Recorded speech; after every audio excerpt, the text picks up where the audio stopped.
نوشین واپس operation theatre کے باہر پہنچی تو اس کی بڑی بہن نے اس کے پاس جا کر پوچھا، کیا بات ہے، تم ڈرائیور کو کہاں لے کر گئی تھی؟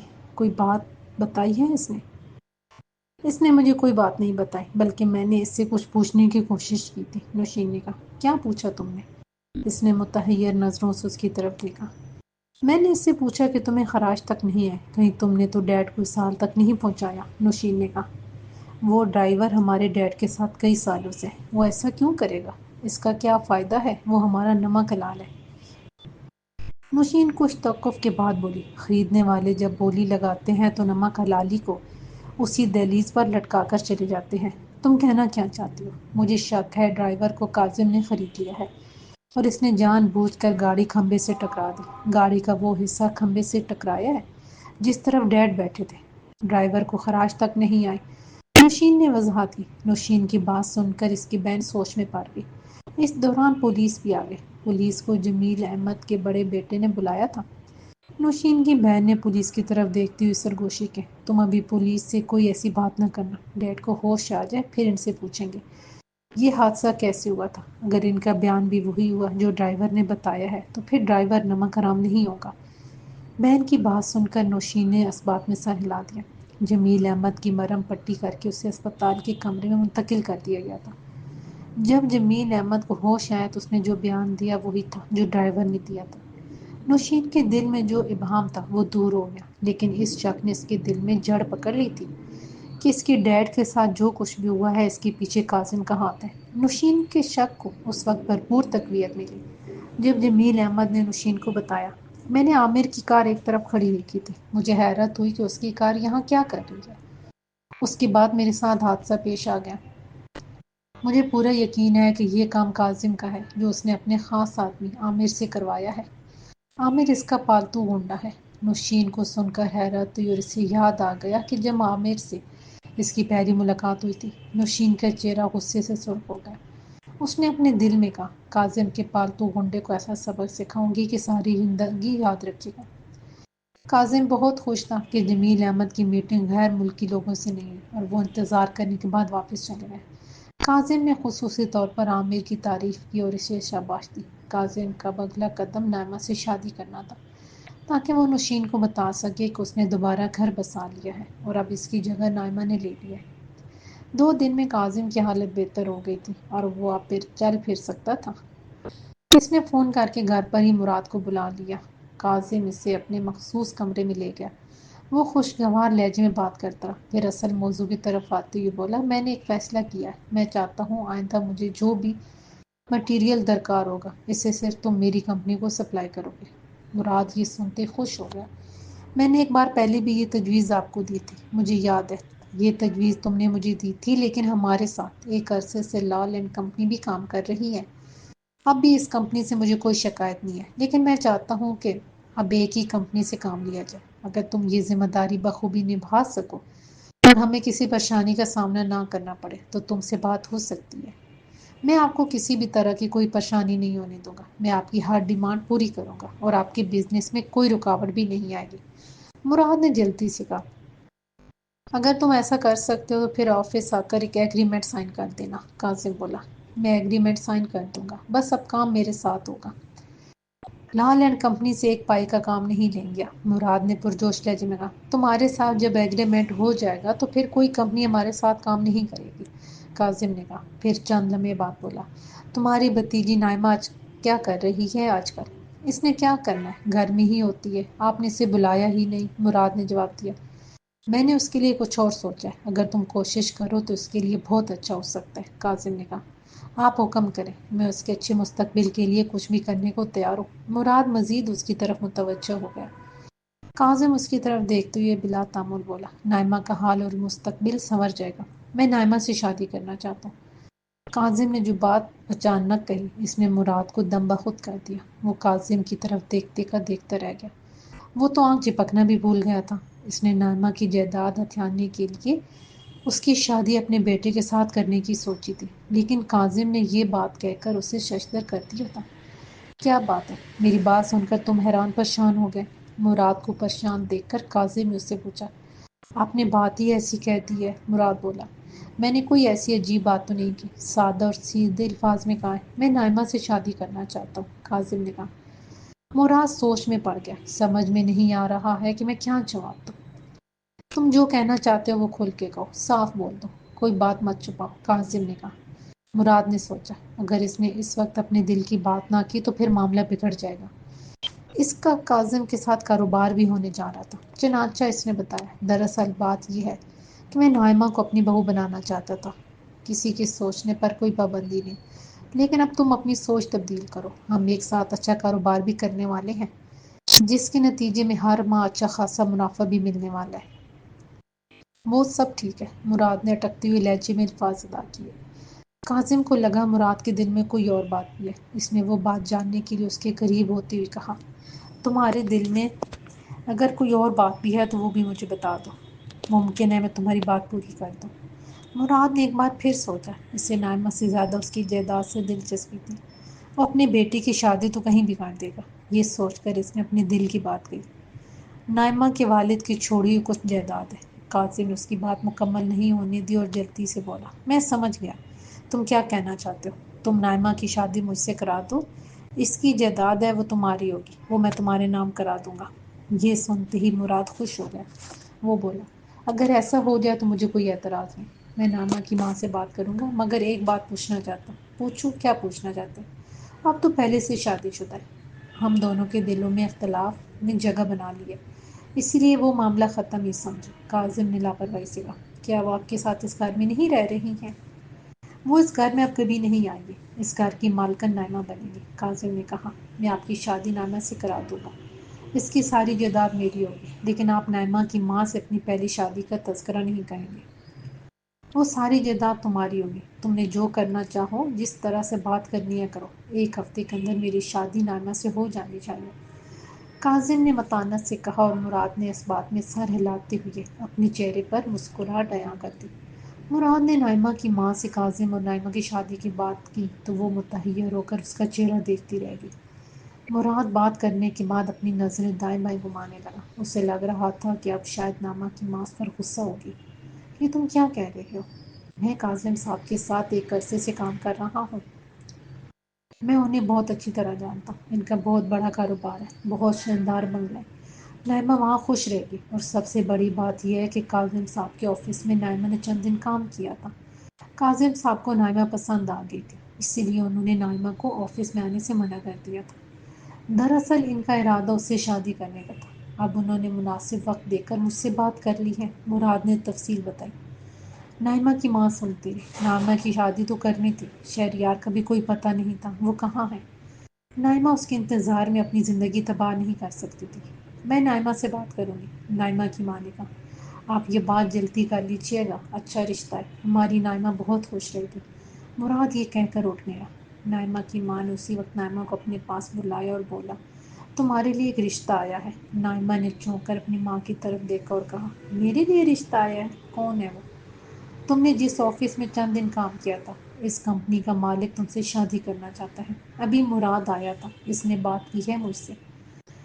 نائمہ یہ سن کر دم بخود ہو کر اپنی ماں کی طرف دیکھنے لگی، وہ ایک امیر کبیر خوبصورت اور پرکشش شخصیت کا مالک تھا، سب کچھ ٹھیک تھا، لیکن وہ شہریار سے محبت کرتی تھی، وہ اس سے شادی کرنا چاہتی تھی اور اسی کے انتظار میں تھی۔ کیا سوچ رہی ہو؟ نائمہ کی ماں نے پوچھا۔ مجھے اس سے شادی نہیں کرنی، نائمہ نے صاف انکار کر دیا۔ دیکھو نائمہ، شہریار کی کوئی خبر نہیں ہے، وہ کہاں ہے اور کس سال میں، مجھے لگتا ہے اس نے باہر جا کر شادی کر لی ہے۔ یہ آپ کو لگتا ہے لیکن مجھے نہیں لگتا اس نے ایسا کیا ہے، تم اس کے انتظار میں اپنی زندگی برباد مت کرو، تمہیں اب شادی کر لینی چاہیے، مراد اس کی بہت تعریف کر رہا تھا، وہ ایک اچھا اور نرم دل شخص ہے، اگر تم ٹھیک سمجھتی ہو تو اپنا گھر بسا لو، اس کی ماں نے مشورہ دیا۔ میں شادی صرف شہریار سے کروں گی، یہ میرا آخری فیصلہ ہے، نائمہ نے دو ٹوک انداز میں جواب دیا۔ تم سوچ لو، میرا خیال ہے قسمت خود تمہارے دروازے پر دستک دینے آئی ہے، کسی کے لیے ایک عرصے سے بند کیا ہوا دروازہ اب کھول دو، نائمہ کی ماں یہ کہہ کر چلی گئی۔ نائمہ سوچنے لگی، ایک طرف شہریار کا طویل انتظار تھا اور دوسری طرف خوشحال زندگی اس کے سامنے تھی، شہریار اسے بھول گیا تھا اور ایک بہت بڑی کمپنی کے مالک اسے اپنی زندگی کا حصہ بنانا چاہتا تھا۔ رات کو جب نائمہ بستر پر لیٹی تو اسے اپنی ماں کی کئی بات یاد آئی کہ شہریار نے باہر جا کر کہیں شادی نہ کر لی۔ نائمہ سوچنے لگی اور اس بات میں سچائی بھی ہو سکتی تھی۔ باہر جانے والے اپنا حال اور مستقبل بہتر بنانے کے لیے شادی کر لیتے ہیں۔ بعض اوقات بیرون ملک جانے والوں کے لیے کسی سے شادی کرنا ناگزیر ہو جاتا ہے۔ ممکن ہے شہریار نے شادی کر لی اور اسی لیے اس نے اس سے کوئی رابطہ نہیں کیا، ورنہ شہریار سانس لینا بھول سکتا تھا، لیکن اس سے بات کرنا اسے یاد ہوتا تھا۔ نائمہ کی سوچ اس بات نے بدل دی۔ صبح تک اس کے دل سے یہ آواز آنے لگی کہ اس کی ماں کا خیال بالکل ٹھیک ہے، شہریار نے شادی کر لی ہوگی، تبھی وہ اسے بھول گیا ہے۔ نائمہ کی نظروں کے سامنے کاظم کا چہرہ آنے لگا۔ کاظم کے ساتھ اس کی زندگی آسودگی میں بدل سکتی تھی۔ چنانچہ اس نے فیصلہ کر لیا کہ وہ کاظم سے شادی کر لے گی۔ جب اس نے اپنے فیصلے سے اپنی ماں کو آگاہ کیا تو اس کی ماں نے فوراً مراد کو بلا لیا۔ مراد نے سنا تو اس نے خوشی خوشی کاظم کو آگاہ کر دیا، اور یہ خوشخبری سنتے ہی کاظم یوں مسکرایا جیسے اس کے پھینکے ہوئے پتے نے بازی پلٹ دی ہو۔ اب آئے گا مزہ، کاظم خوش ہو کر بولا۔ مراد کو خوشی اس بات کی تھی کہ اب وہ جائیداد اسے مل جائے گی اور وہ اپنی بیٹی کی شادی کسی اور اچھے گھر میں کر دے گا۔ کاظم نے مراد کو فون کر کے کہا، میں چاہتا ہوں شادی اسی ہفتے ہو جائے۔ مجھے بزنس ٹور کے لیے ملک سے باہر جانا ہے اور میں چاہتا ہوں کہ نائمہ کو بھی ساتھ لے جاؤ۔ ٹھیک ہے، اسی ہفتے شادی ہو جائے گی، مراد نے جلدی سے کہا۔ تم نے نائمہ کی ماں سے بات کی ہے؟ یہ اپنی طرف سے ہی کہہ رہے ہو، کاظم نے پوچھا۔ جب سب کچھ میں نے ہی کرنا ہے تو شادی اسی ہفتے میں ہی کرواؤں گا۔ بھابی جی نے مجھے کہا ہے کیونکہ میں آپ کو اچھی طرح جانتا ہوں، اسی لیے جو بھی کرنا ہے اب میں نے ہی کرنا ہے، مراد نے خوش ہو کر بتایا۔ کوئی مناسب دن طے کر کے مجھے بتا دو، ہم سادگی سے نکاح کریں گے، کاظم نے کہا۔ جی بہتر، مراد بولا۔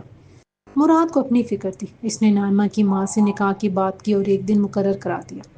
نائمہ بھی تیار تھی، اس کی ماں نے اس کا ذہن تبدیل کر دیا تھا۔ جو بات اس کے دماغ میں اس سے قبل نہیں آئی تھی، وہ بات اس کی ماں نے اس کے دماغ میں ڈال دی تھی اور اسے یقین سا ہونے لگا تھا کہ شہریار نے شادی کر لی ہے۔ کاظم نے اپنا نکاح اتنا خفیہ رکھا تھا کہ اس نے اس کی بنک عامر کو بھی نہیں ہونے دی تھی۔ وہ بڑی خاموشی سے اپنی نکاح کی تیاری میں لگا ہوا تھا۔ ایک دن قبل اس نے عامر کو بلا کر بتایا، میں شادی کر رہا ہوں، جو کچھ بھی ہوا اچانک ہوا اور تم سے بات کرنے کا موقع نہیں ملا۔ یہ تو اچھی بات ہے، عامر مسکرایا۔ کل میرا نکاح ہے اور تم میرے ساتھ رہنا۔ فی الحال اس بات کا کسی سے ذکر نہیں کرنا، کاظم نے کہا۔ جیسا آپ کا حکم، میں کسی سے کیوں ذکر کروں گا، عامر بولا۔ شام کو نائمہ کا نکاح تھا۔ بہت قریبی لوگ بلائے گئے تھے، جو انتظامات بھی تھے وہ سب مراد کے ہاتھوں میں تھے۔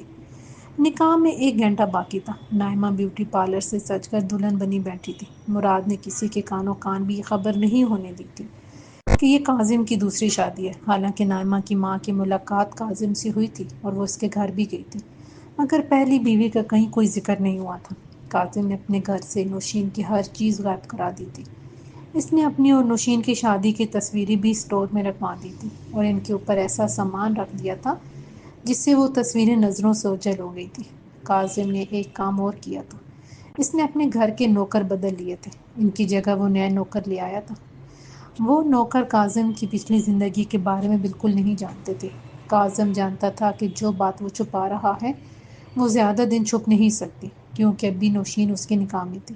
اس نے اسے طلاق نہیں دی تھی، وہ تو اسے نیچے دکھانے کے لیے دوسری شادی کر رہا تھا۔ نائمہ سے نکاح سے قبل سب کچھ خفیہ رکھنا چاہتا تھا، نکاح کے بعد جو بھی ظاہر ہو اس کا جواب اس نے سوچ رکھا تھا۔ کاظم کے نکاح میں عامر کے علاوہ اس کے 4 دوست تھے۔ نکاح میں بطور گواہ عامر کا نام بھی شامل تھا۔ شام سے قبل نائمہ دلہن بن کر کاظم کے وسیع بنگلے میں چلی گئی تھی۔ وہ نائمہ کاظم بن گئی تھی۔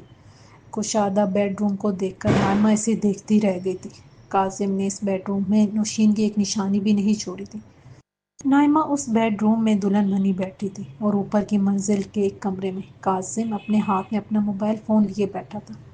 اس نے چند ثانیے قبل نوشین کے واٹس ایپ نمبر پر اپنی اور نائمہ کی شادی کی تصویر بھیجی تھی۔ اس وقت نوشین کا نیٹ آن نہیں تھا۔ کاظم مسکرایا اور اٹھ کر اپنے بیڈ روم کی طرف چلا گیا۔ نوشین کچھ دیر قبل ہی اسپتال سے واپس لوٹی تھی۔ اس نے ملازموں کو کھانا لگانے کے لیے کہا اور گھڑی میں وقت دیکھا۔ رات کے 11 بجے تھے۔ فریش ہونے کے بعد جب وہ کمرے میں گئی تو اس کے بیڈ پر ملازمہ نے اس کی ہدایت پر کھانا لگا دیا تھا۔ نوشین نے کھانا کھایا اور اپنا موبائل فون لے کر باہر نکل گئی۔ وہ لان میں ٹہلتی ہوئی اپنا موبائل فون دیکھ رہی تھی۔ جو ہی اس نے نیٹ آن کیا، اس نے کاظم کی طرف سے تصویر موصول ہوئی تو وہ حیران نگاہوں سے اسے دیکھتی رہ گئی۔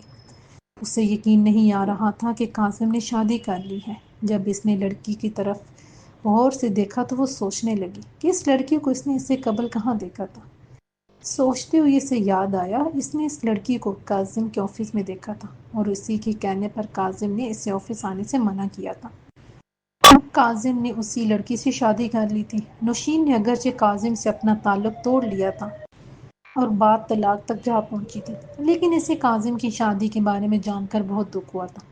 اس سے اچانک وہ دن یاد آ گئے تھے جو خوشگوار اور خوبصورت لمحات سے مزین تھے، جب وہ دونوں اپنی زندگی سے بہت خوش تھے اور ایک دوسرے سے محبت کرتے تھے۔ نوشین کو ذہنی دکھ پہنچا تھا۔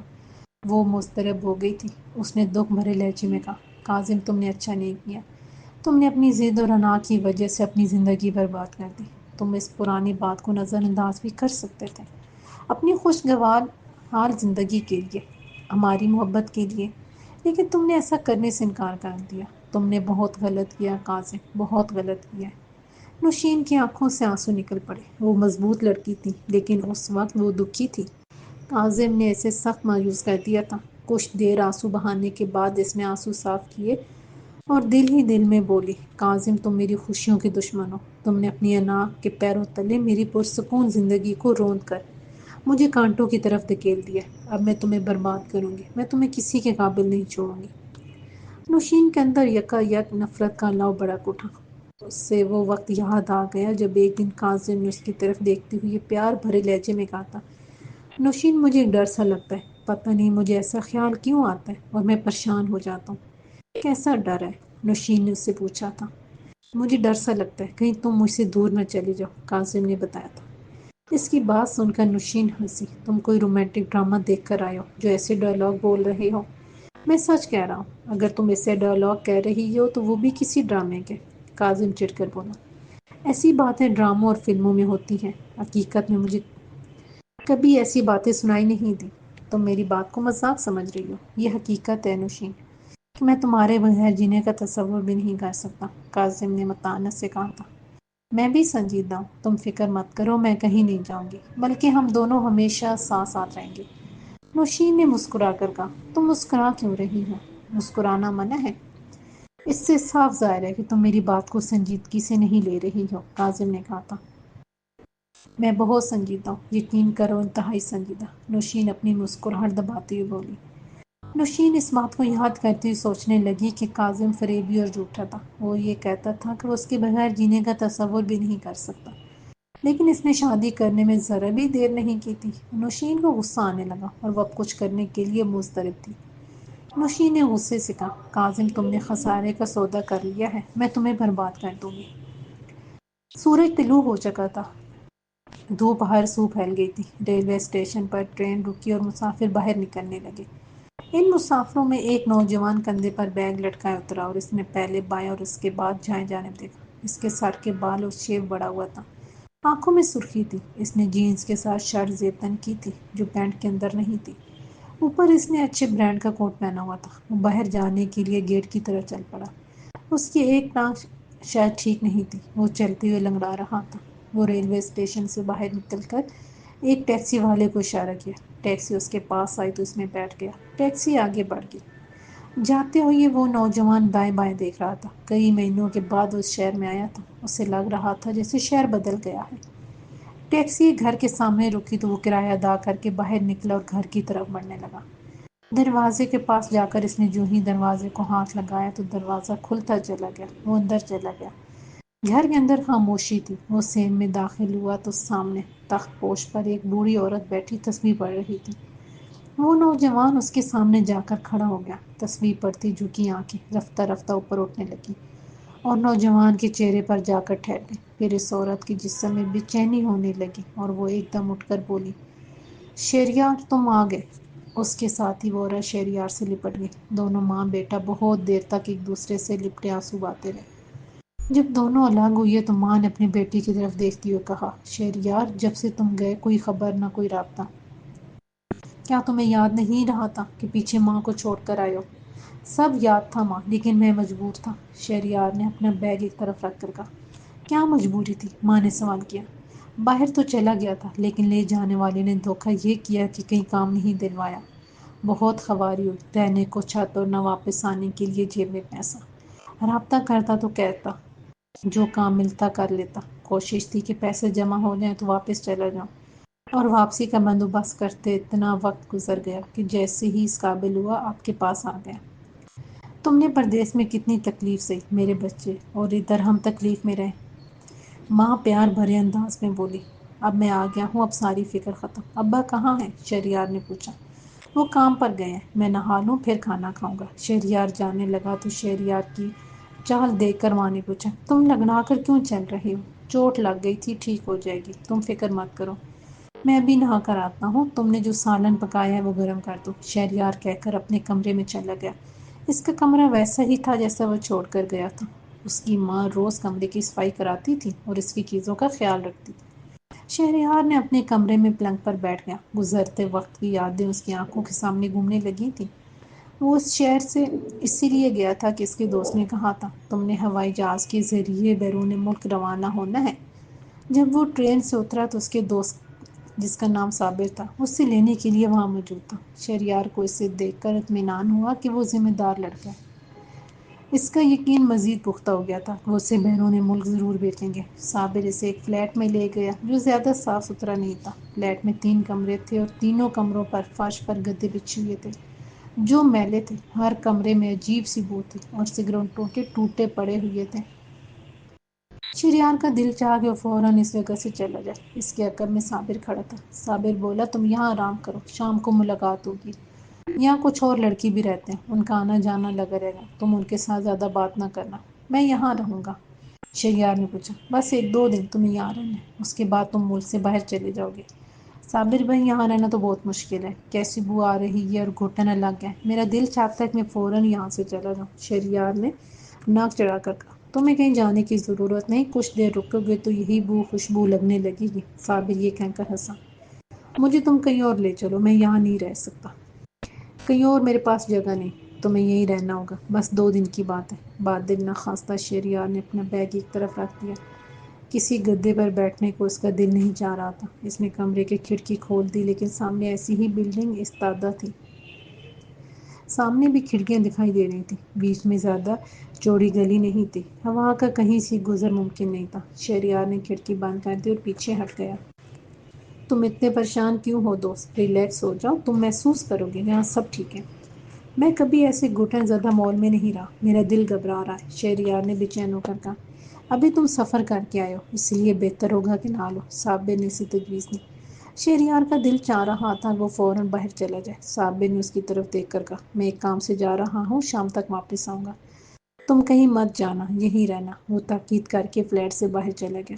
شہریار کے لیے اس بدبودار فلیٹ میں وقت گزارنا 2 بار ہو رہا تھا، لیکن باہر نہیں جا سکتا تھا۔ اس شہر میں اجنبی تھا، راستوں کا علم نہیں تھا۔ شہریار شام تک فلیٹ میں رہا۔ شام ہوتی 2 نوجوان ہیں، دونوں نے منہ میں پان ڈالے ہوئے تھے۔ انہوں نے شہریار کو دیکھا جیسے وہ حیرت کا اظہار کر رہے ہوں۔ وہ ایک کمرے میں چلے گئے۔ اس کے بعد کوئی نہ کوئی آتا رہا اور شہریار کو دیکھ کر اپنی باتوں میں لگ جاتا۔ کسی نے شہریار سے نہیں پوچھا کہ وہ کون ہے اور یہاں کیا کر رہا ہے۔ شہریار کبھی ایک جگہ سے دوسری جگہ بیٹھ جاتا اور کبھی ٹہلنے لگتا۔ شہریار نے ایک بات محسوس کی تھی کہ ان لڑکوں کی باتیں کچھ مشکوک تھیں، جیسے وہ کوڈ ورڈز میں باتیں کر رہے ہوں اور ایک دوسرے کی بات سمجھ بھی رہے ہوں۔ کچھ لڑکے ایک کمرے میں جانے کیا کر رہے تھے، انہوں نے دروازہ بند کر رکھا تھا۔ شہریار کو پہلے ہی گھٹن اور گھبراہٹ ہو رہی تھی۔ اس نے سوچا وہ تھوڑی دیر کے لیے فلیٹ سے باہر نکل کر آس پاس گھوم لے۔ اس نے ایک لڑکے کو مخاطب کر کے کہا، میں ذرا نیچے جا رہا ہوں، صابر آئے تو اسے بتا دینا۔ کون صابر؟ اس لڑکے نے جلدی سے پوچھا۔ صابر؟ شہریار سوچنے لگا وہ کیا بتائے، پھر بولا، شاید صابر شاید آپ میں سے کسی کا دوست ہے، یا وہ بھی یہاں رہتا ہے، مجھے وہی یہاں لایا ہے۔ میں کسی صابر کو نہیں جانتا۔ اس لڑکے نے لاپرواہی سے اپنی گردن نفی میں لا دی۔ شہریار کو حیرت ہونے لگی۔ اسی اثنا میں دوسرے کمرے میں گندے گدے پر اوندے لیٹے ہوئے ایک لڑکے نے کہا، ابے صابر گولی کی بات کر رہا ہے یہ۔ اچھا، بتا دوں گا۔ اس نے گردن ہلائی۔ شہریار جانے لگا تو ایک نوجوان بھاگتا ہوا باہر سے آیا اور آتے ہی بولا، نکلو جلدی نکلو، کیا ہو گیا؟ کئی آوازیں ایک ساتھ آئیں۔ اس نوجوان نے ایک بیگ اٹھایا اور دروازے کی طرف بھاگتے ہوئے چیخا، پولیس! یہ سننا تھا ایک ہلچل برپا ہو گئی۔ کسی نے اپنا سامان اٹھایا اور کوئی خالی ہاتھ دروازے کی طرف بھاگا۔ شہریار دم بخود انہیں دیکھ رہا تھا۔ ابھی کوئی دروازے سے باہر نہیں نکل پایا تھا کہ ایک دھماکے سے دروازہ کھلا اور پولیس اندر آ گئی اور لڑکوں کو پکڑنا شروع کر دیا۔ لڑکے بھاگنے کی کوشش میں تھے لیکن کوئی نہیں بھاگ سکا اور ان لڑکوں کے ساتھ شہریار بھی پولیس کی گرفت میں آ گیا۔ سب لڑکے حوالات میں بند تھے، کسی کے چہرے پر کوئی پریشانی اور ملال نہیں تھا۔ سب یوں بیٹھے ایک دوسرے سے باتیں کر رہے تھے جیسے وہ کہیں مہمان آئے ہوں۔ ایک شہریار تھا جو پریشان تھا، اس کا دل گھبرا رہا تھا، وہ ڈرا اور سہما ہوا تھا۔ وہ رات شہریار نے جاگ کر جبکہ باقی لڑکوں نے سو کر گزاری تھی۔ دوسرے دن انہیں جیل منتقل کر دیا گیا۔ شہریار کو یہ بھی علم نہیں تھا کہ اس پر الزام کیا ہے اور وہ گرفتار کیوں ہوا ہے۔ وہ یہ نہیں جانتا تھا کہ اس فلیٹ میں رہنے والے سبھی لڑکے جرائم پیشہ تھے۔ علاقے میں ایک بڑی واردات ہوئی تھی اور پولیس نے جب جگہ جگہ چھاپے مارے تو وہ ٹھکانہ بھی ان کی نظر میں آ گیا تو وہ گرفتار ہوتے ہی شہریار مفت میں مارا گیا۔ جیل میں ان لڑکوں کی باری باری ضمانت ہو گئی۔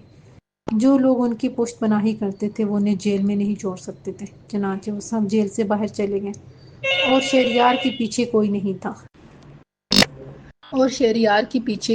تھا۔ وہ پیشی بھگتنے میں لگ گیا۔ شہریار نے سب کو بتانے کی کوشش کی کہ وہ بے گناہ ہے اور اس کا ان لوگوں کے ساتھ کوئی تعلق نہیں، لیکن کسی نے اس کی باتیں نہ سنی۔ شہریار نے سب کو بتانے کی کوشش کی کہ وہ بے گناہ ہے۔ شہریار کو کئی ماہ ہو گئے جیل میں پڑے اور پیشی بھگتتے ہوئے۔ پھر ایک دن جیل میں ایک ایسا آدمی آیا جس نے دیکھا۔ وہ اس سے ملنے آیا۔ اس شخص کا نام سکندر تھا۔ وہ ہر وقت اجلے کپڑوں میں ملبوس رہتا اور اس کے پاس کوئی نہ کوئی خدمتگار بھی موجود رہتا تھا۔ شہریار نے جب دیکھا کہ وہ شخص اثر و رسوخ کا مالک لگتا ہے تو وہ اس کے پاس چلا گیا اور سلام کے بعد اس نے اپنی شہر اور پھر جیل تک پہنچنے کی ساری داستان اختصار سے سنا دی۔ سکندر اس کی ہر بات خاموشی سے سنتا اور اس کا جائزہ بھی لیتا رہا۔ سکندر زمانہ شناس تھا، وہ اس کے سچ کو جان گیا۔ جب شہریار چپ ہوا تو اس نے اس کے کندھے پر ہاتھ رکھ کر حوصلہ دیا، تم فکر مت کرو، تمہاری ضمانت میں کراؤں گا اور اس جگہ سے میں نکالوں گا، یہ آپ کا مجھ پر بڑا احسان ہوگا۔ شہریار نے ممنون نظروں سے اس کی طرف دیکھا۔ ایسی بات مت کرو، بے فکر ہو جاؤ، کچھ دن اور گزار لو، میری کل تک ضمانت ہو جائے گی اور پھر میرا وکیل تمہارا کام بھی کر دے گا۔ سکندر مسکرایا۔ شہریار اس کی بات سن کر خوش ہو گیا۔ 2-3 دن میں سکندر کی ضمانت ہو گئی اور جاتے ہوئے وہ شہریار سے کہہ گیا، میرا وکیل تمہاری ضمانت کے لیے کام شروع کر دے گا۔